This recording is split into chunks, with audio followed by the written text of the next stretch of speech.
topic po natin today ay tungkol sa handa ka na bang humarap sa Great White Throne. So, ayun po yung i-discuss natin today. Aalamin natin ngayon kung ano nga ba yung Great White Throne at ano nga ba ang parang silbi nito sa buhay natin. So, ang Great White Throne daw po is yun daw po yung final judgment natin dito sa mundo. Ano yung final judgment?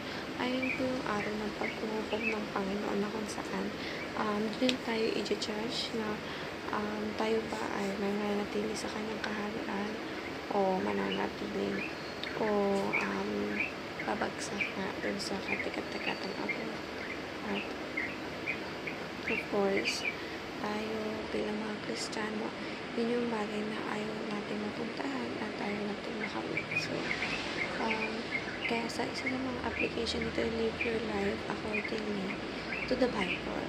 So, kaya nga lagi tayong humingi dapat ng guide sa Panginoon dahil hindi lahat ng bagay na nagagawa natin sa mundo ay alam natin. Hindi ibig sabihin na may edad na tayo ay alam na natin yung mga dapat natin gawin.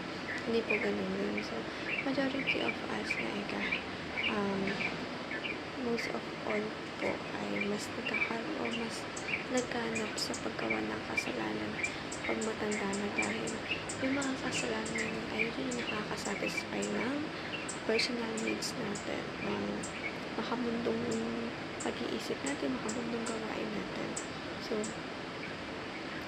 huwag natin ibabase sa edad na pag tumanda ka na, mas marilasin mo o magkakaroon ka ng sariling isip. Pero majority of us, lalo na sa mga unbeliever, ay mas pinipiling gumawa ng mga bagay na hindi ikalulugod sa paningin ng Panginoon dahil kaya sabi ko, sumasabay sila sa dalos ng buhay natin ngayon sa mundo, which is wrong dahil grabe na kasi yung chaos na nangyayari sa mundo natin. Kaya that's why mas kinakailangan natin yung guide ng Panginoon sa buhay natin dahil sabi ko marami tayong mga wrong decisions pa na maaaring magawa kung wala tayo sa pagmamahal ng Panginoon. Kaya we should always acknowledge Him in everything and ask God in everything what we need for every day, and we should always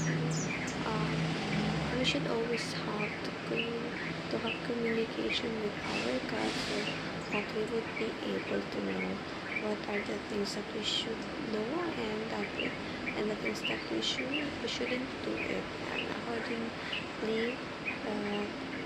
according to God, of course yung mga behaviors natin ay iaalay natin sa kapusuan ng Panginoon nang sa ganun po hindi po magkakaroon ng problema sa araw ng paghuhukom. Mas maganda handa tayo kasi naman syempre maghirap tayo, diba? Mas gusto ng Panginoon na mananatili tayo sa Kanya, kaya sumunod tayo sa mga kagustuhan ng Lord para rin naman sa buhay natin.